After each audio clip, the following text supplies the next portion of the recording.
Então, boa tarde, boas-vindas, obrigada por estarem aqui e especial obrigada a Marília Espírito Santo, que vai nos falar hoje sobre Kant e Aristóteles, sobre Kant e a eudaimonia. Nós vamos discutir o texto dela.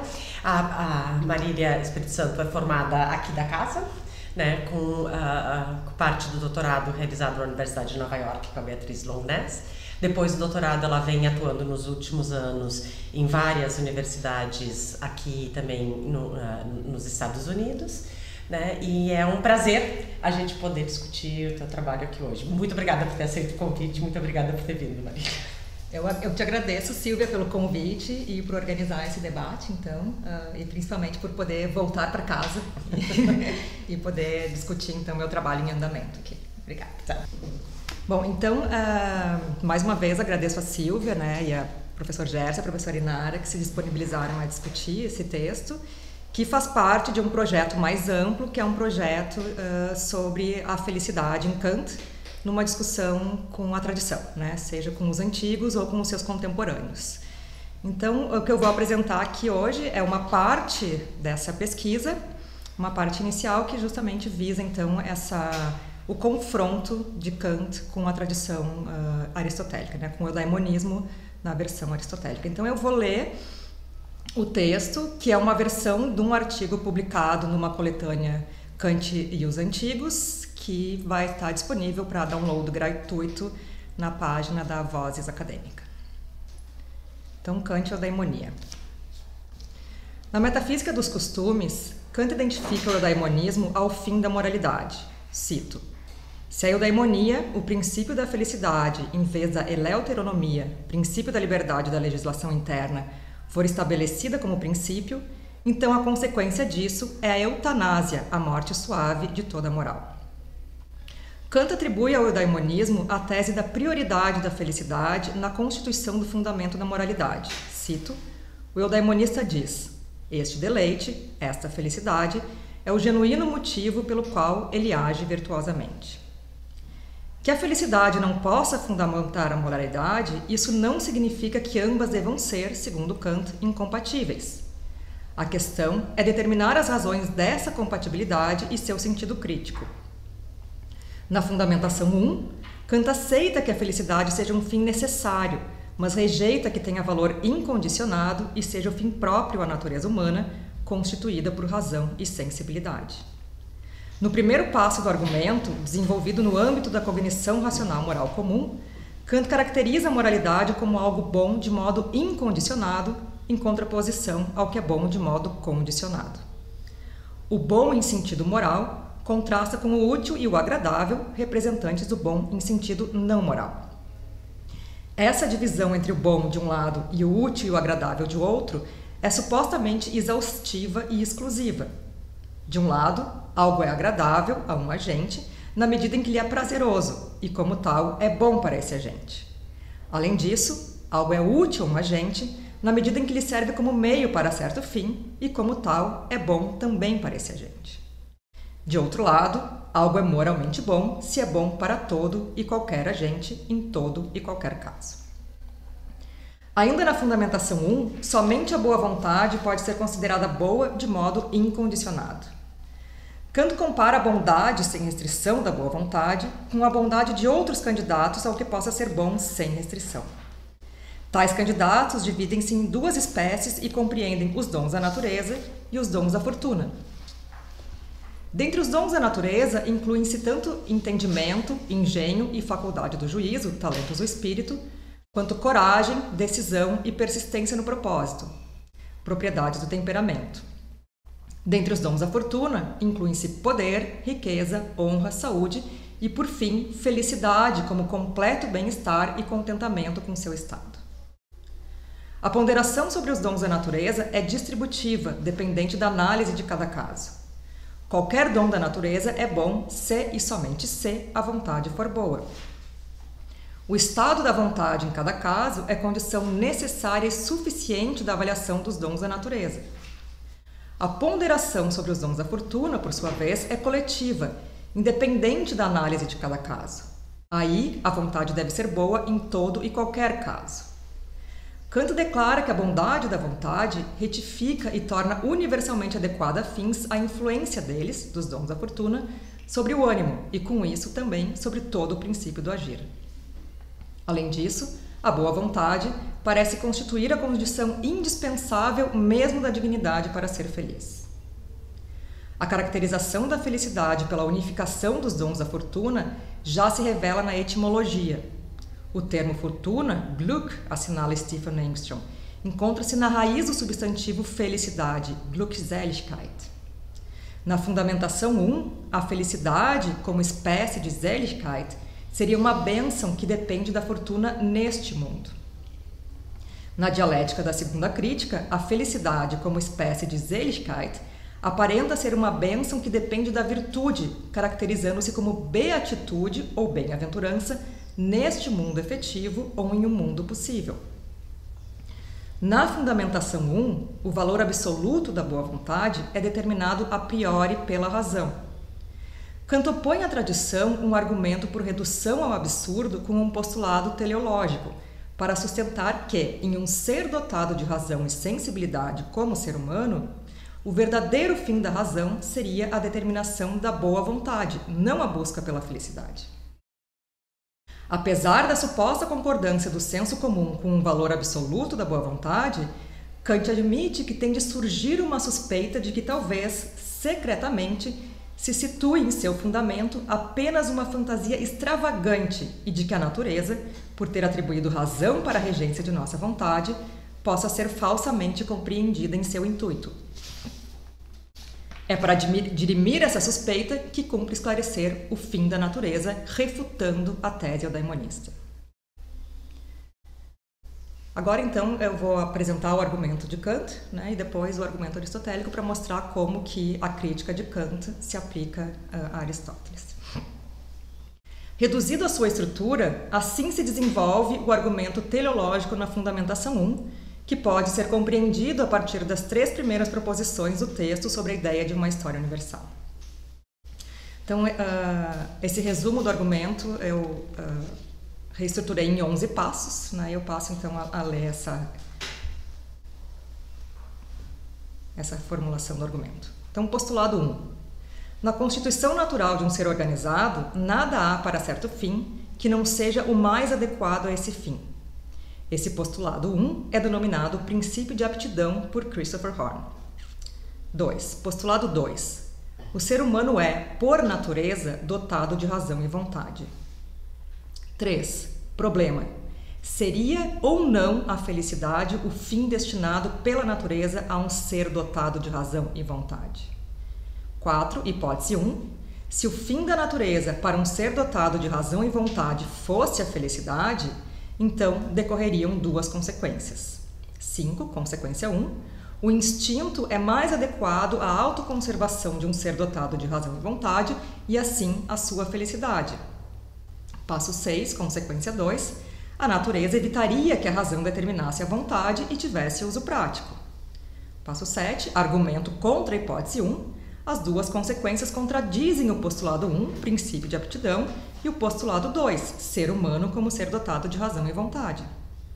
Se a felicidade fosse o fim da natureza para um ser dotado de razão e vontade, então este ser seria um todo cujas partes seriam inadequadas ao fim da natureza. Pois qual seria a função da razão na busca do fim destinado ao ser humano, visto que o mais adequado a esse fim seria um instinto? Passo 8, hipótese 2. Se o fim da natureza para um ser dotado de razão e vontade não é a felicidade, então decorrem 2 consequências. Passo 9, consequência 1. A razão nos foi proporcionada como razão prática, isto é, como algo que deve ter influência sobre a vontade. Passo 10, consequência 2. A vocação da razão tem de ser a de produzir uma vontade boa em si mesma. Passo 11, argumento a favor da hipótese 2. Suas consequências verificam o postulado 1, princípio de aptidão, e o postulado 2, ser humano como ser dotado de razão e vontade. O argumento teleológico reduz ao absurdo a tese eudaimonista ao mostrar que ela contradiz o princípio de aptidão, fundado na finalidade da natureza, e a finitude do ser humano como ser racional e sensível.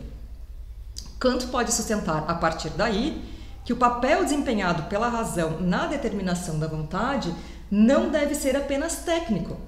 A razão tem uma função que não se reduz a escolher os melhores meios dentre aqueles que poderiam realizar os fins da vontade. A razão tem uma função própria além da função aristotélica da deliberação, e tal função é produzir, como razão prática pura, uma vontade boa em si mesma. A razão deve, em suma, ter um uso prático puro.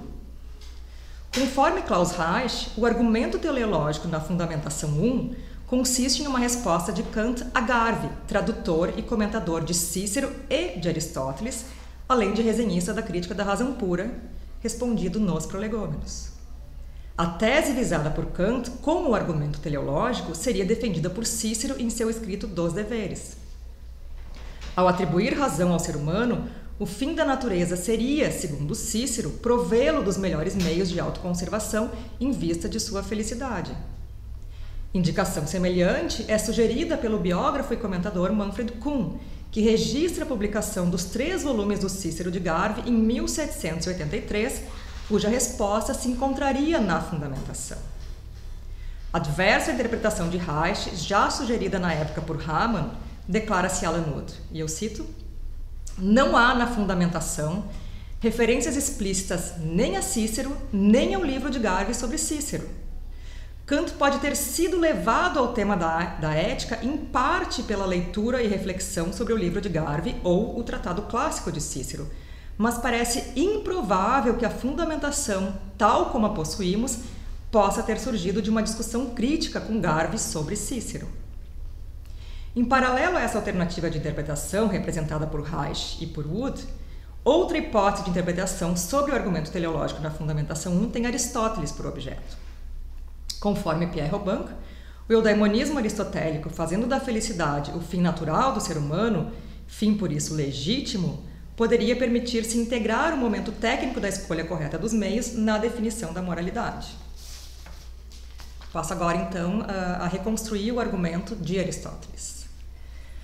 Na Ética Nicomaqueia, o argumento de Aristóteles sobre a felicidade, ou mais propriamente sobre a eudaimonia, desenvolve-se no livro 1 e no livro 10, e pode ser assim reconstruído em linhas gerais. Só antes de reconstruir, e também em respeito aos aristotélicos, a gente traduz em geral a eudaimonia por felicidade, mas há uma ampla discussão de como propriamente deve ser traduzido o termo eudaimonia, né? Então, o Ross ele observa que o termo eudaimonia no grego comum designa a sorte, né, como Glückseligkeit no alemão, mas ele observa que a melhor tradução seria por bem-estar. E apesar de observar que a melhor tradução seria por bem-estar, na tradução dele da Ética Nicomaqueia, ele traduz eudaimonia por felicidade. Né? Bernard Williams e o Henry Sidgwick também sugerem bem-estar. O John Cooper, inspirado pela Elizabeth Anscombe, eles propõem desenvolvimento humano, né? E tem uma grande parte que então fica com felicidade, e eu estou usando essa tradução por felicidade, né? Então aqui no Brasil o professor Marcos Engano, a professora Priscila Spinelli, eles mantêm felicidade para eudaimonia, e eu sigo essa tradução, embora eu sei que não se trate de uma escolha de palavras, né? Mas enfim. Então, reconstruindo o argumento de Aristóteles sobre a eudaimonia nos livros 1 e 10 da Ética Nicomaqueia. Essa reconstrução é menor, são só 6 passos. Então, primeiro passo, postulado 1. Tudo se faz em vista de um bem assumido como fim. E eu cito a Ética Nicomaqueia: toda arte, toda investigação, toda ação e busca parece entender para algum bem. E por essa razão, o bem tem sido corretamente definido como aquilo a que entendem todas as coisas. Fim de citação. Passo 2, postulado 2. O bem supremo é o fim em vista do qual todo o restante é escolhido. Cito a Ética Nicomaqueia: se há então um fim das ações que desejamos por si mesmo, todo o resto desejado em vista dele, sendo todo o resto desejado em vista dele, e se não escolhemos tudo em vista de outra coisa, se assim fosse, prosseguir-se-ia ao infinito, de tal forma que o desejo seria vazio e vão, é evidente que esse fim é o bem e o bem supremo. Passo 3, indoxa: o bem supremo humano é a felicidade. Passo 4, problema: que é felicidade? Será um par de botas? Como sugere a personagem de Machado de Assis. Para o homem comum, a felicidade é, e eu cito a Ática Nicomaqueia, uma coisa simples e óbvia, como prazer, riqueza ou honra. E com frequência, o mesmo homem a identifica com diferentes coisas. Com saúde, quando está doente, com riqueza, quando é pobre, mas, consciente de sua ignorância, admira aqueles que declaram ser uma coisa grandiosa que está acima de sua compreensão. Passo 5, definição 1. O bem humano, a felicidade, é uma atividade da alma segundo uma virtude, havendo várias virtudes segundo a melhor e mais perfeita em uma vida completa.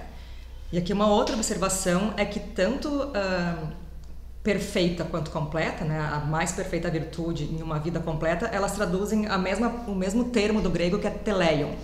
Né? Então, teleion tem um sentido quantitativo, de completude, de ter todas as partes, ou um sentido qualitativo de perfeição, né, de realizar do melhor modo a função ou as funções que a caracterizam. Então, um exemplo do professor Marcos Engano é a da feijoada. Né?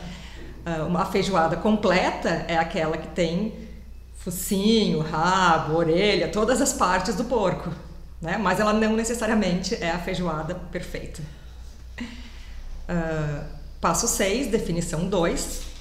Felicidade é atividade contemplativa. E eu cito: se a felicidade é atividade segundo a virtude, está correto dizer que é segundo a virtude mais forte. Esta será a virtude da melhor parte. Seja essa parte o intelecto ou outra coisa que por natureza parece dominar, comandar e conhecer as coisas belas e divinas, seja algo ele mesmo ou o que em nós é mais divino, sua atividade segundo a virtude específica será a felicidade perfeita. Que é a atividade contemplativa, isso já foi dito. Aristóteles parte do postulado teleológico de que todas as atividades humanas visam a certo bem assumido como fim. E ao se perguntar o que é o bem para o ser humano, o que é o bem supremo ou o escopo final de suas ações, aceita a posição compartilhada por homens comuns e sábios de que o bem supremo é a eudaimonia. O problema é que, embora possa haver acordo sobre a eudaimonia como bem supremo para o ser humano, há desacordo sobre como defini-la. Assinalado por Aristóteles, esse problema é reiterado por Kant, que, ao observar que a felicidade é o fim de todo ser humano, enfatiza que o conceito de felicidade é tão indeterminado que o ser humano jamais pode dizer de maneira determinada e em harmonia consigo mesmo o que ele propriamente deseja e quer.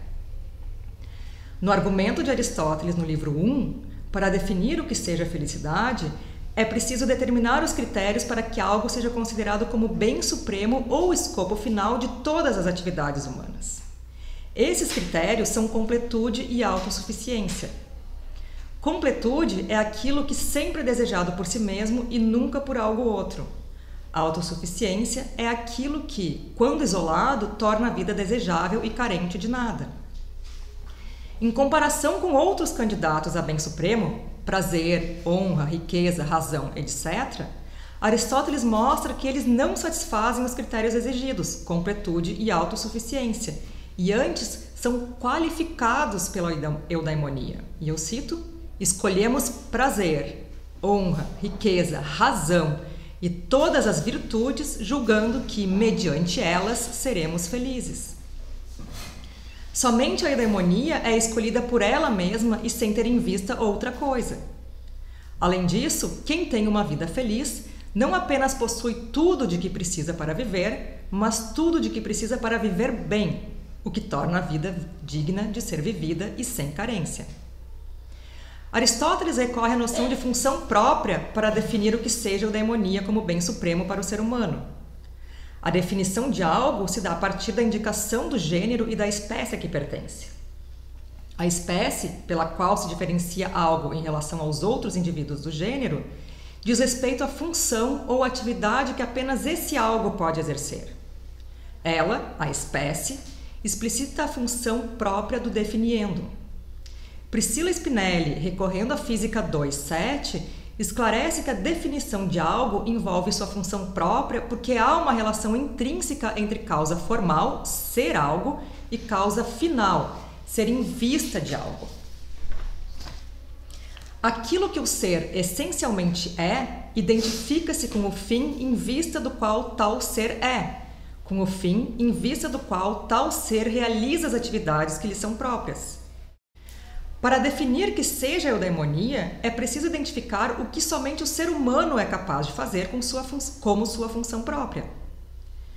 Aristóteles distingue 3 funções que o ser humano desempenha e, a partir delas, distingue a única que lhe é própria. O ser humano desempenha uma função nutritiva, uma função perceptiva e uma função racional. A função nutritiva, referente à alma vegetativa, é o princípio mais básico e elementar da vida e concerne a funções biológicas como geração e crescimento. Todos os seres vivos exercem essa função. Como os seres humanos a compartilham com plantas e outros animais, Aristóteles a exclui como função própria do ser humano. A função perceptiva, referente à alma sensitiva, realiza-se a partir da nutritiva, transformando-a. Ela concerne as sensações, apetites e movimentos que não podem ser explicados pelo princípio de nutrição. A função perceptiva introduz a possibilidade de interação do ser natural com as circunstâncias e, como tal, de um movimento voluntário em vez de mera reação fisiológica. Daí ela transformar a função nutritiva. Segundo Aristóteles, a função perceptiva, e eu cito, também parece ser compartilhada até mesmo com o cavalo, com o gado e com todos os outros animais, de modo que também é excluída como função própria do ser humano. Resta, portanto, a função racional, que se faz a partir da função perceptiva, transformando-a. Ela transforma as funções nutritiva e perceptiva na medida em que as características e atividades a elas relacionadas podem ser objetos de nossa consideração. Thomas Nagel, a partir de indicações de John Cooper, enfatiza que a função racional introduz autonomia na vida humana, e eu cito: os elementos fundamentais do bem humano não podem depender apenas da sorte. A saúde não pode, por exemplo, ser efeito da boa fortuna antes que dos próprios esforços do ser humano. A função própria do ser humano é, portanto, uma atividade da alma que segue ou implica um princípio racional. Dispor de um princípio racional, segundo Aristóteles, pode ser compreendido de 2 modos: obedecer a um princípio racional ou ter um princípio racional e exercer o pensamento. A vida do elemento racional tem um sentido de atividade. Não basta dispor de razão, é preciso usá-la.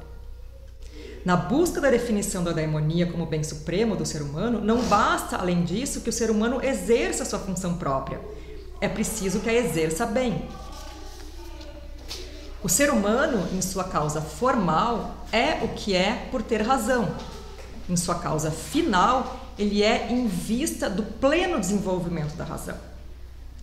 Aristóteles recorre à analogia.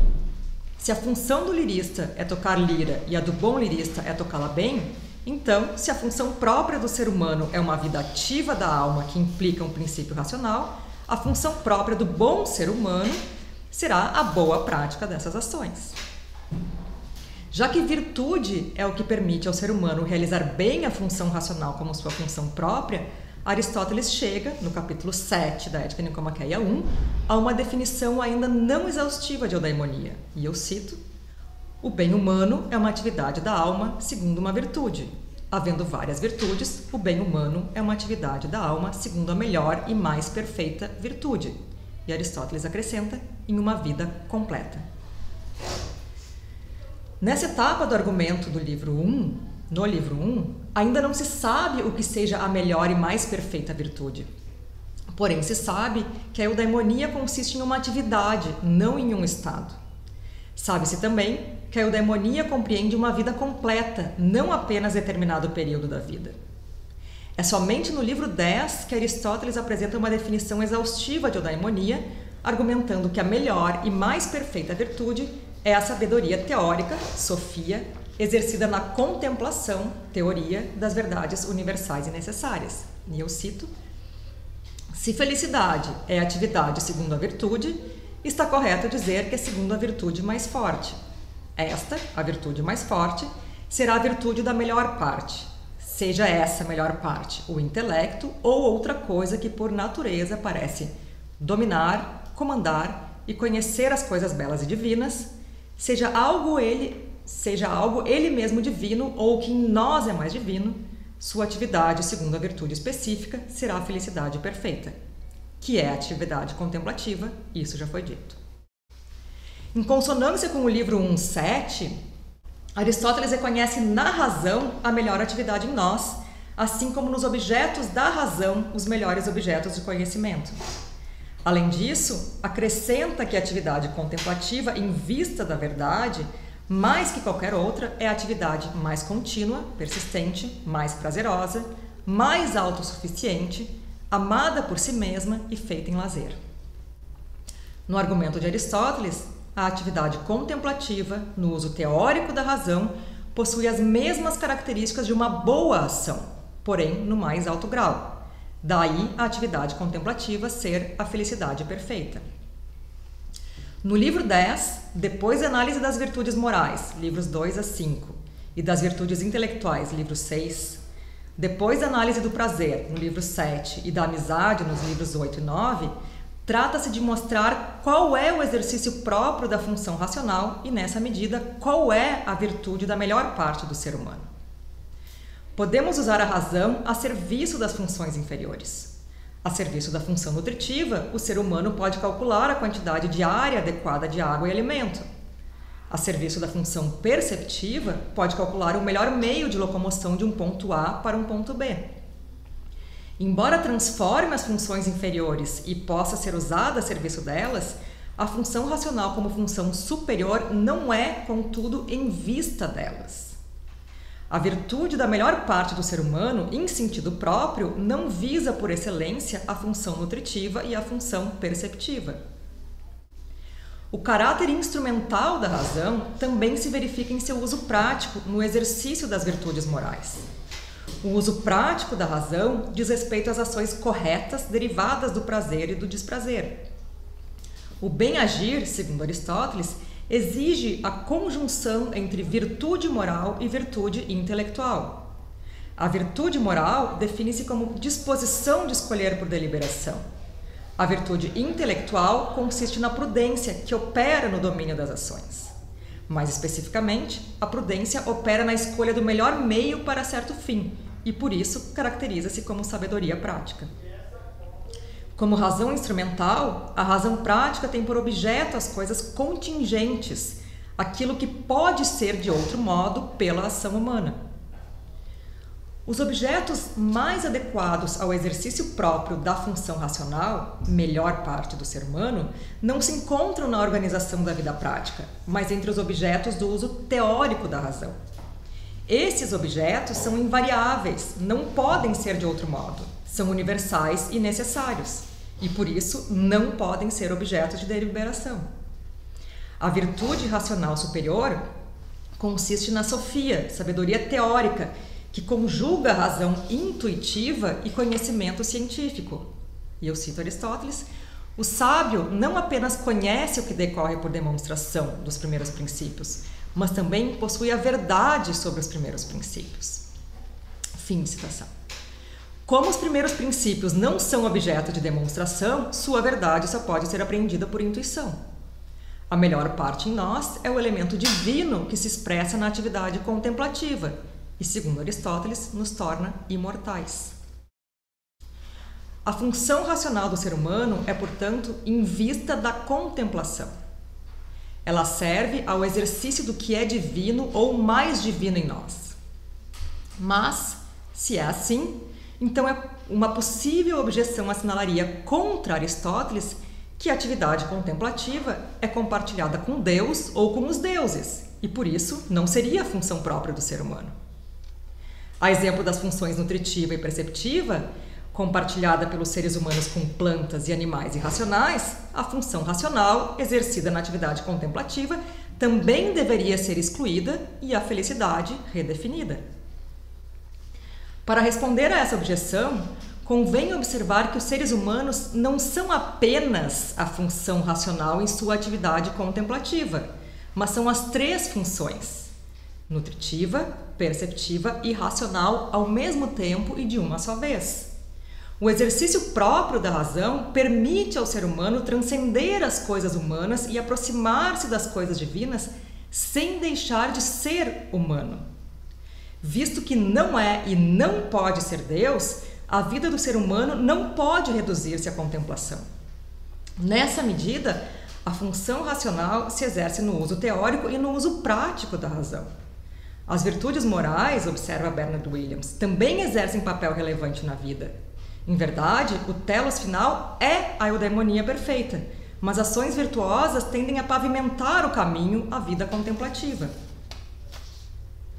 A natureza humana, sustenta Aristóteles, e eu cito, não é autossuficiente para o propósito da contemplação, mas nosso corpo também precisa ser saudável e ter alimento e outras atenções. Fim de citação.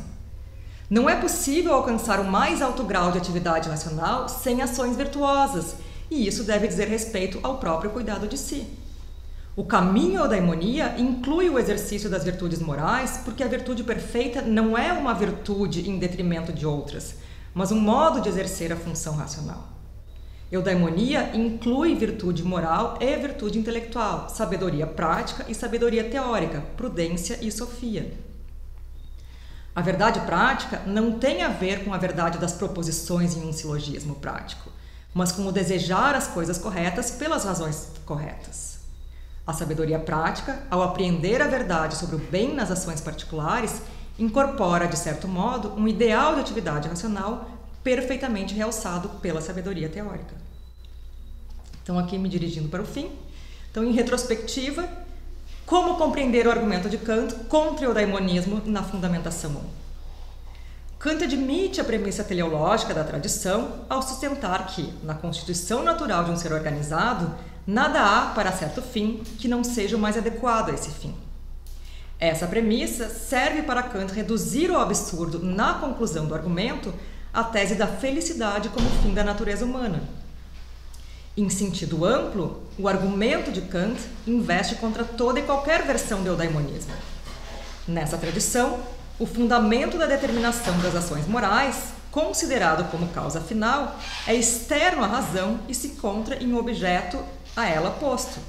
Aí, o uso prático da razão subordina-se a um objeto dependente dos sentimentos de prazer e desprazer. Em sentido estrito, o argumento de Kant investe contra Aristóteles, porém, visto que na ética nicomaqueia, embora ações virtuosas tenham de ser escolhidas e praticadas por si mesmas, elas ainda têm como escopo final a eudaimonia. O resultado é sua interpretação como ética da virtude que, em termos contemporâneos, comporta um caráter deontológico e consequencialista. É certo que o conceito aristotélico de felicidade é mais amplo que o considerado por Kant no uso instrumental da razão prática, do qual depende a prudência. O conceito aristotélico de felicidade compromete-se com o uso teórico da razão em sentido diverso ao do mero cálculo de meios e fins. Daí a dificuldade na tradução do termo eudaimonia, que concilia o uso teórico da razão, tomado como contemplativo, e o uso prático da razão, tomado por instrumental.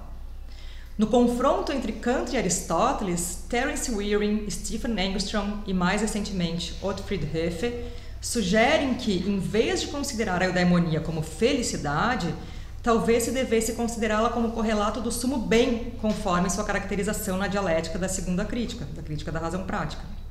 E, a partir daí, estabelecer o lugar do conceito de felicidade no sistema.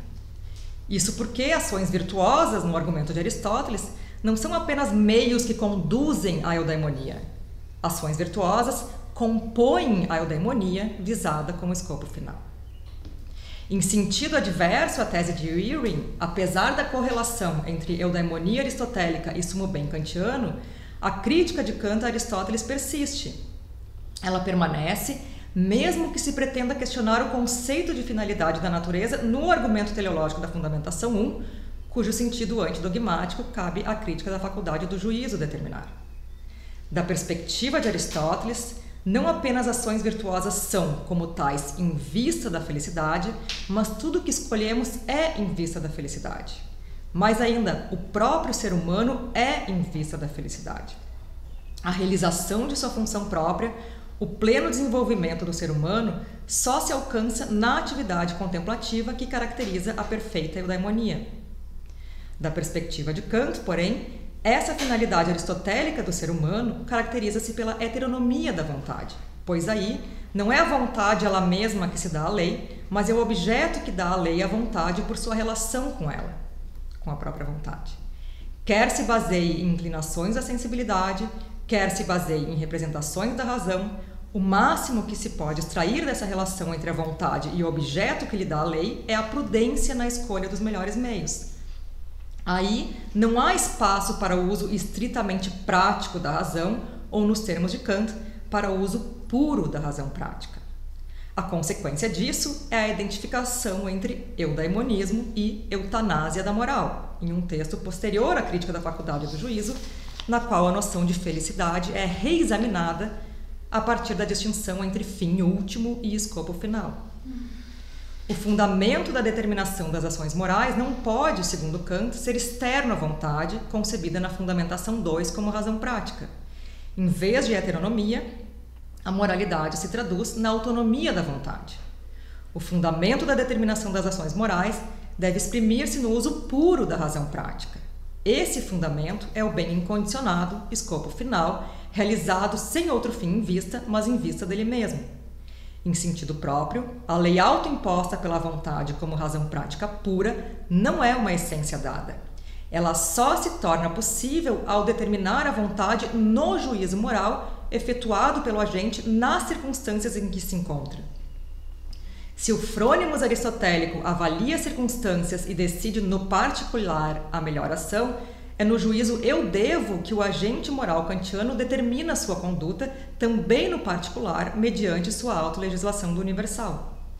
No exercício de sua autonomia, na autodeterminação de sua vontade, o ser humano legisla para si mesmo como ser racional, mas não deixa de ser sensível. Consumado nas ações, o juízo moral suspende a finitude do ser humano, mas não a suprime. Obrigada.